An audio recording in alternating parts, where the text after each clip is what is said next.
Hej Dirk. Nu ved jeg ikke, om du kan kende det, men jeg sidder altså hjemme med Sandra, og det er fredag, klokken den er 5:06, og jeg har været her i en time næsten. Og jeg sidder her, fordi at det ved du så nu, fordi at der er sket noget, som du slet ikke vidste. Og jeg håber, du er glad, for det er vi. Vi glæder os helt vildt. Det er jo i morgen. Vi har glædet os i 2 måneder nu. Så det er lige om lidt. Og jeg er her også, og vi har lige været op at handle. Skal vi lige vise, hvad vi har handlet?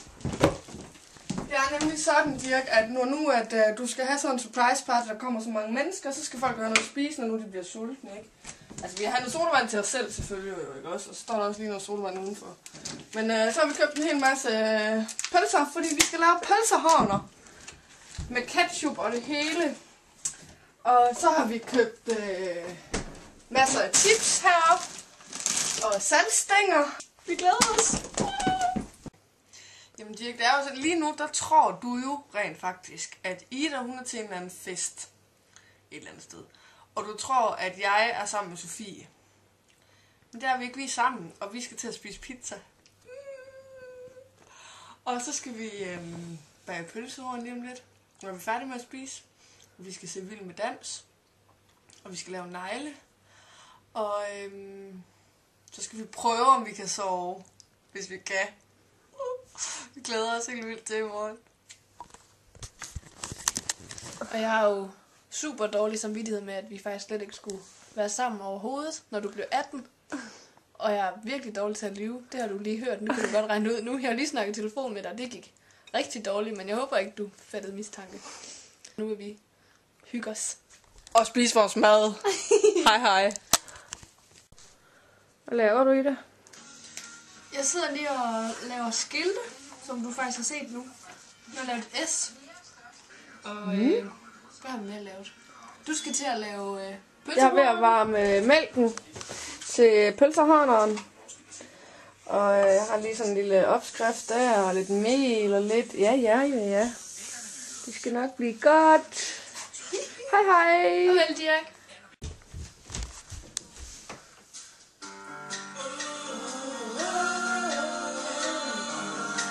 Hvad sker der i fjerneren? Medina, de vil med dans. Nu skal I så se Sandra, der laver pølsehornsdej, og det går pis godt. Nej, det gør ej. Skal vi se her. Hun har kun små skåle i hendes lille fine lejlighed. Så det er lappeløsninger, det her. Med noget med at... Også det er meget vigtigt faktisk, at det kommer ned af kanterne her, fordi ellers så er det ikke ordentligt. Nej, det er noget værd bøvl. Men de skal nok komme til at smage godt. I får en video igen, når de synes, det er pænere. Nu er det blevet en dej. Sådan der. Og det gøre.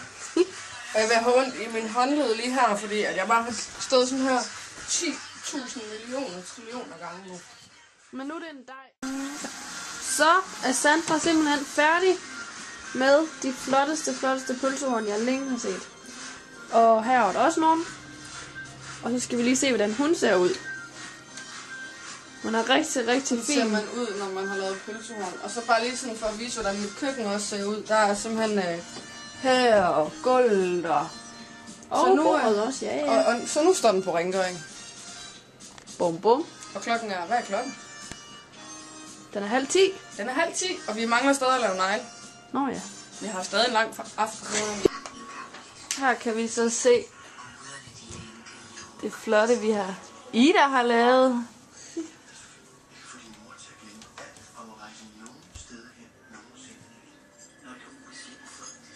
Tada! Tada! Dirk, jeg vil bare lige sige til dig, at du har en helt fantastisk kæreste. Prøv lige at se, hvad hun har taget med. Frugtsalat! Og din søster er lykkelig! Kan du fortælle, hvad der lige er sket, Sandra? Jamen, jeg tror, hvad er klokken? Den er 11 eller sådan noget. Kvart over 11, ja. Ja. Og jeg har brugt siden vi var nede og handle klokken 10 minutter af 6 på led efter de 200 kroner, jeg troede, jeg havde fået tilbage nede i Fakta. Men da jeg så nu endelig har fundet bongen på alt det, vi har købt til din fest, så viser det sig, at jeg slet ikke skulle have nogle 200 kroner tilbage. Jeg har fået 48 kroner tilbage i mønter, og det var rigtigt nok. Så det er dejligt at finde ud af her klokken 11. Efter jeg har brugt, jeg ved ikke hvor mange timer for at finde de penge, og stået lige en idiot op på pizzeriet, fordi jeg ikke havde nogen kontanter. Og ja. Så god afslutning for aftenen.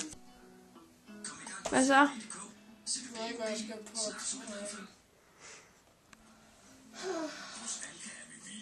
Og så har vi også kigget på sko, Dirk, som du elsker.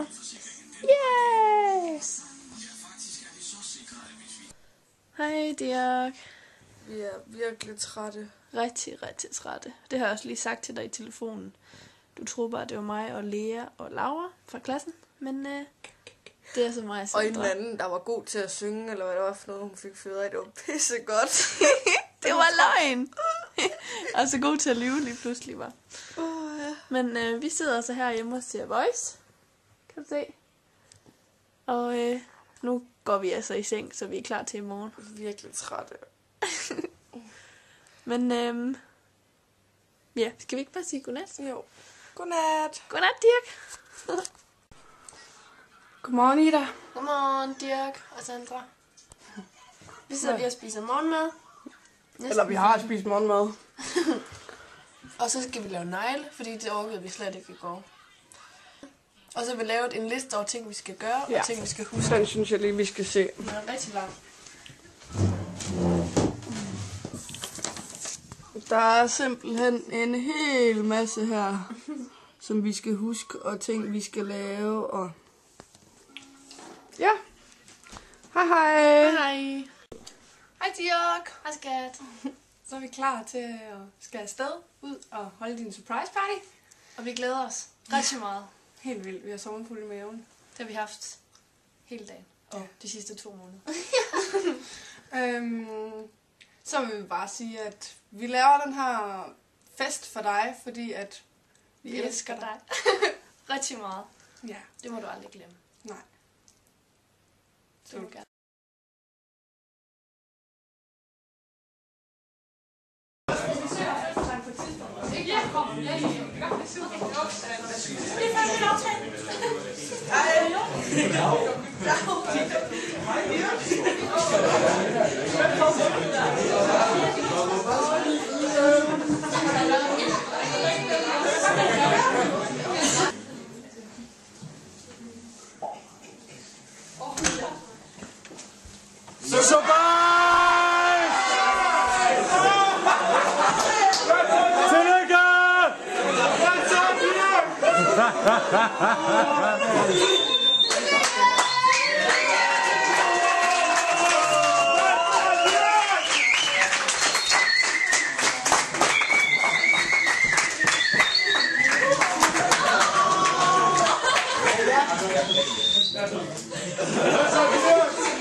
Hej.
Jo, det tror jeg, han gør.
Det er lige fandme fedt. Hold kæft, hvad det er virkelig, virkelig stort. Hold kæft, hvor er det vildt.